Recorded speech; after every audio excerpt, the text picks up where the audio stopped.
তাকে নায়িকা বানানোর জন্য তাকে আমি ধর্ষণ করেছি এই কথা বলে আমাকে মামলাটা ঢোকানো হয়েছিল।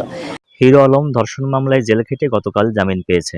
তিনি ঢাকার একটি মেয়েকে নায়িকা বানানোর প্রলোভন দেখিয়ে তাকে ধর্ষণ করে। হিরো আলম জানিয়েছেন তার বিরুদ্ধে আনা ধর্ষণের অভিযোগ সম্পূর্ণ মিথ্যা। আমার জীবনে সবচেয়ে বড় একটা কলঙ্ক দিয়েছে। মেয়েটি যদি এই অভিযোগ প্রমাণ করতে না পারে তবে মেয়েটির বিরুদ্ধে তিনি অ্যাকশন নেবেন। তিনি আরো বলেছেন ওই মেয়ে প্রকৃতভাবে কোনো নায়িকা ছিল না। অবশ্যই এটা প্রমাণ করতে হবে ও কবে তাকে আমি নায়িকা বানানোর জন্য আমরা অফিসে গিয়েছে, কবে তাকে নায়িকা বানানোর প্রস্তাব দিয়েছে, এই সমস্ত মিডিয়ার সামনে তুলে ধরতে হবে। হিরো আলম আরো জানিয়েছেন যেহেতু রিয়ামনির সাথে আমার কোনো সম্পর্ক নেই, সেহেতু রিয়ামনি মিথিলা নামের ওই মেয়েটিকে দিয়ে আমার নামে এই মামলাটি করায়। এবং তিনি আরো জানিয়েছেন মিডিয়ার সামনে মিথিলাকে রিয়ামনি সর্বপ্রথম নিয়ে আসে এবং আমার নামে মিথ্যে মামলা করায়।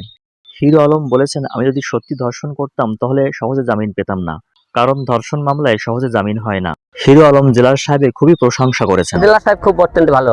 হিরো আলম জেলের পরিবেশ নিয়ে খুব প্রকাশ করেন এবং সরকারের কাছে খাবার দাবার আরো উন্নত করার আবেদন জানিয়েছেন হিরো আলম। পরিবেশ আগের থেকে ভালো, কিন্তু আরো কিছুটা পরিবর্তন হওয়ার দরকার, কারণ এখানকার মনে করেন ক্যান্টিনের যে খাবারের ব্যবস্থাটা আরেকটু উন্নত করা হয়, তার জন্য জেলে যারা আছে তাদের সুবিধে। এবং প্রিয় দর্শক, হিরো আলম সম্পর্কে আপনার কি মতামত কমেন্ট করে জানাতে ভুলবেন না এবং আপনি যদি আমার চ্যানেলে নতুন হয়ে থাকেন তাহলে সাবস্ক্রাইব করে পাশে থাকবেন।